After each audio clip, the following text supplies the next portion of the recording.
Hi, I'm Terry O'Reilly, founder of OBP Australia, a service for overseas-born professionals looking to either get their first job in Australia or advance their career once they're established in their profession.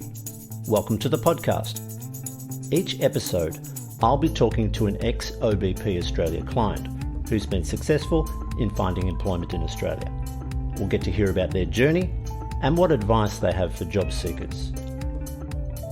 Vinoth is a mechanical engineer with 13 years experience in product development, failure mode and effects analysis, test process development, test execution, test standard preparation, root cause analysis, reliability block diagrams, accelerated live testing, strategic planning, delivery scheduling, assembly, process control system design and quality control, and has a knowledge in lean manufacturing and Six Sigma methodology.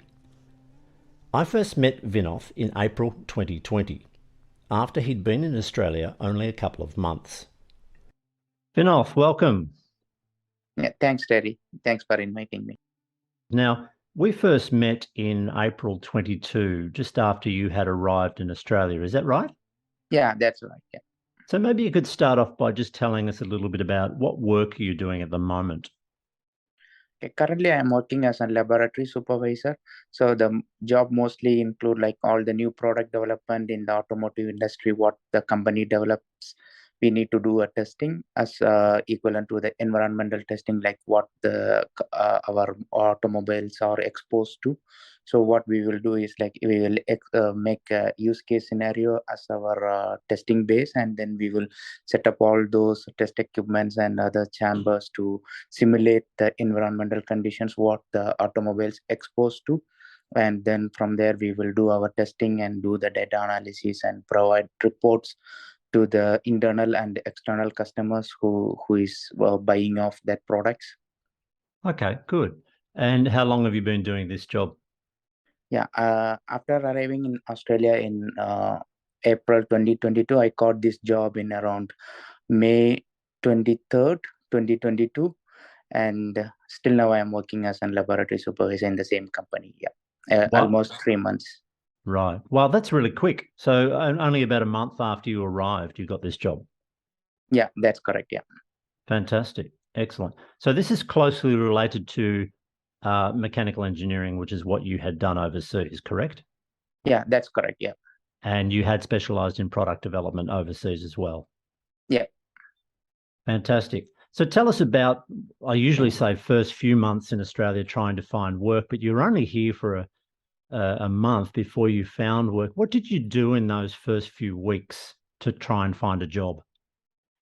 Yeah, before I came over to Australia, I did read all those markets, and I have few friends here. I did check with them how to apply jobs and all. But as usual, like I came here, I blindly applied all the jobs what I find like relevant to me. Even though if the job scope like 4 or 5 points, if it is relevant to my experience, I start to applying that jobs as well. But what happened is like I did not get any callbacks or anything, but I am aware of like OBP and something related to that. So I tried to find in the Google, then I got Miss Terry. Then what happened is like after I talked to Terry, like things made like very quick and easy for me. Like uh, previously around 1 month, I am not getting any callbacks or any feedbacks, not even one text messages or like acknowledgement to my emails. But after I started to discuss with Terry, and he made my resume looks better. So, and also it has given me a hint or realized me that okay, I am capable of doing this, I have done this, I have been this. So that enhancements has provided me got confidence. And after that, I started applying more jobs. uh, and at one point after talking to Terry, his advice is to stop applying everything and apply very close to the job descriptions and target to the main companies rather than applying to all those third party consultants. So I took that advice and we work each other, and then I started to apply. I only applied with Terry like 2 or 3 jobs, and I got all all the jobs what I have applied, they have given me feedback or given me an interview offer. So this job currently what I'm working is mainly I got a call back seeing my LinkedIn profile, which also Terry made it looks beautiful and looks more professional way of having. And then what happened, like after they called me, I had an interview offer. Then I attended the interview. I cracked the interview in the first go. Then I got into this job. At the same time, where I applied directly to the company, also I got an interview offer, but I could not attend the interviews. I have to turn it down because I signed in for this offer. Great. So it sounds like you were in high demand once you started to hone your approach to the right companies and the right positions. Just to clarify for listeners, when you talk about Terry, that's me. Okay, so I'm speaking here for people who are listening here. You're Yeah. referring to Terry, but that's me. So just to clarify there. So thinking back, you said you did a little bit of research before you arrived. Thinking back to the time when you were still in India, you did research on what was required to get a job in Australia. How did that compare to the reality of trying to find work here? Okay, one thing to note is like previously I worked in Singapore, so I got an overseas experience there. So I roughly know like how people looks for and how to approach uh, the market or how to approach the industries and how the industries will work. So using that as my input and my knowledge, I did research. So uh, it is a kind of way like adapt to this culture, adapt to this environment is bit more different, because here I can feel like there is mixed culture for people from all over the world are here, and then the working environment is very different from the Asian countries.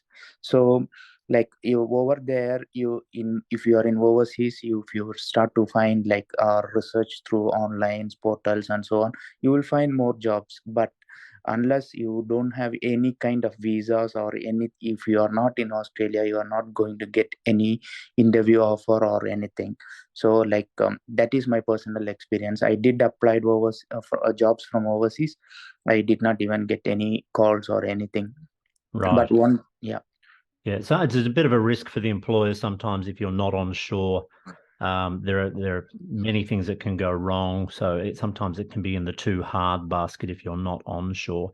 You mentioned that there are a few differences between the working environment in Australia compared to Asia. What sort of differences did you see? Yeah, so the thing is like here currently, like within 3 months, what I have noticed is here uh, people are more friendly, more helpful, and like in the working place, they are like won't force you to deliver the things.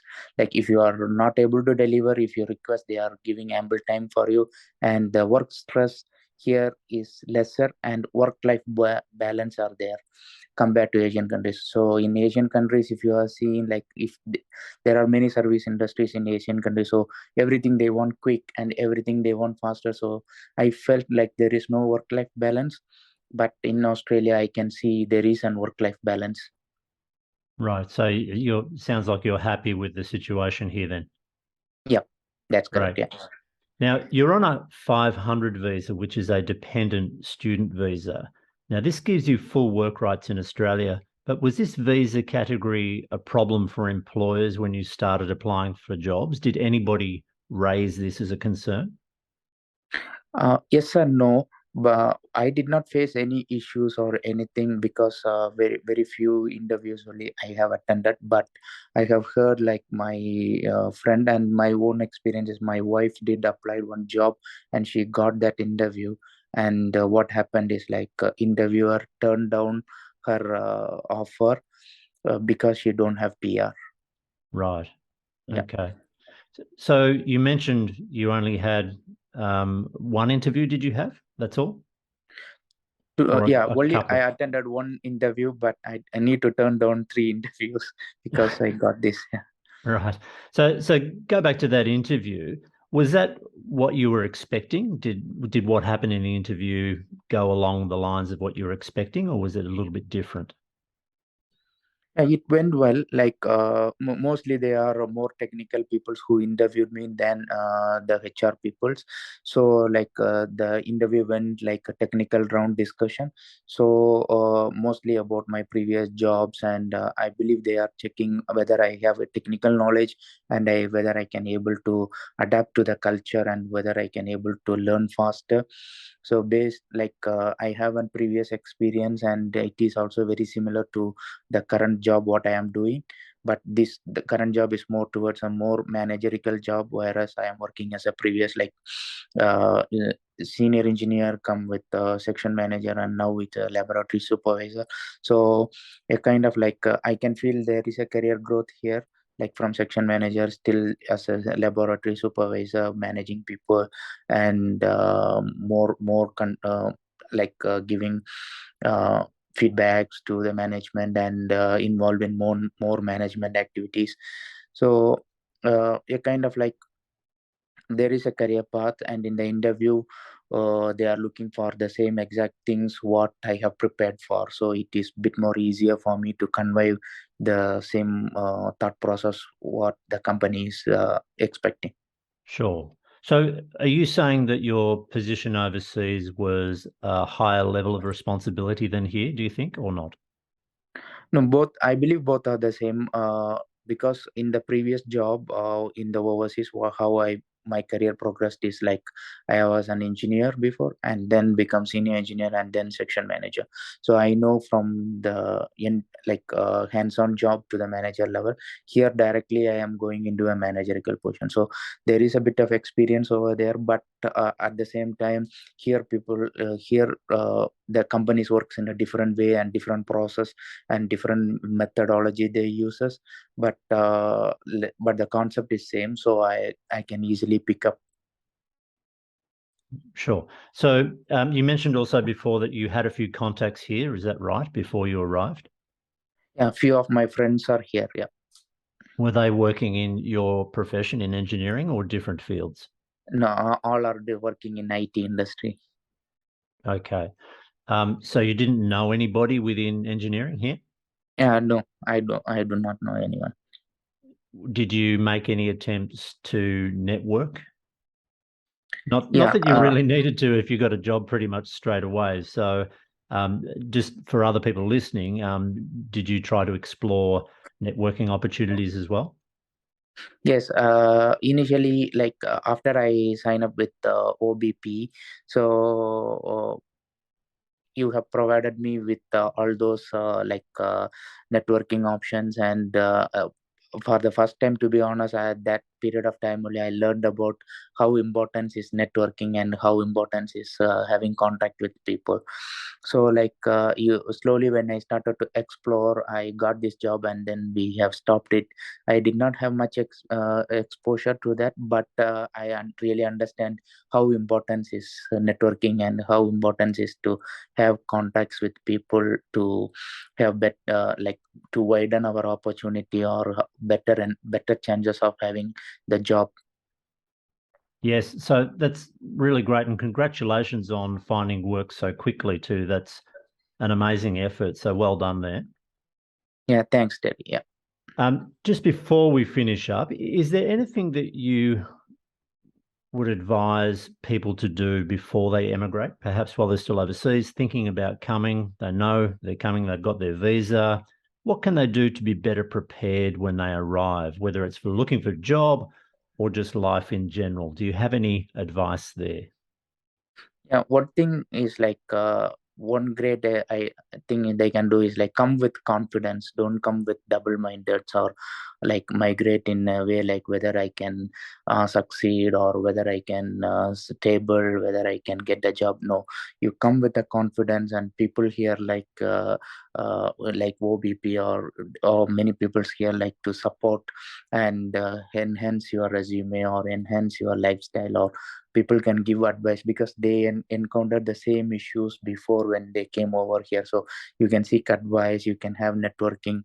So come with a plan, come with a come with the confidence, and you can start applying slowly, and you can contact OBP so he can enhance your resumes and he can give you more network contacts, and then slowly you can start to apply. It may take bit time, but at the end of the day it will be better future for your kids or better future for you.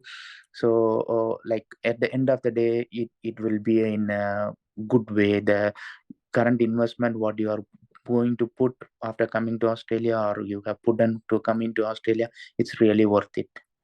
Yeah, I think that the word investment is really important there, because you have made a huge jump, a huge leap in your life. You're starting a new chapter in your work, in your life. It is an investment, so an initial outlay sometimes is required to get rewards for the future, and you've done that. And again, well done on getting work so quickly. So thanks for joining us today, Vinoth. I really appreciate your time and your willingness to share your experiences, and I'm sure your insights are useful for current job seekers. So well done, and keep in touch, and good luck with your career progression. Yeah, thanks, Terry. Thanks a lot. OBP Australia provides guidance and support with job applications and approaching employers, industry awareness, interview coaching, and language and communication. You'll also be introduced to your professional peers already working in Australia, so you can get the lowdown on what's happening in your industry or profession. If you're looking for guidance and support to find your next job, email me at terry@obpaustralia.com.au. Let's talk.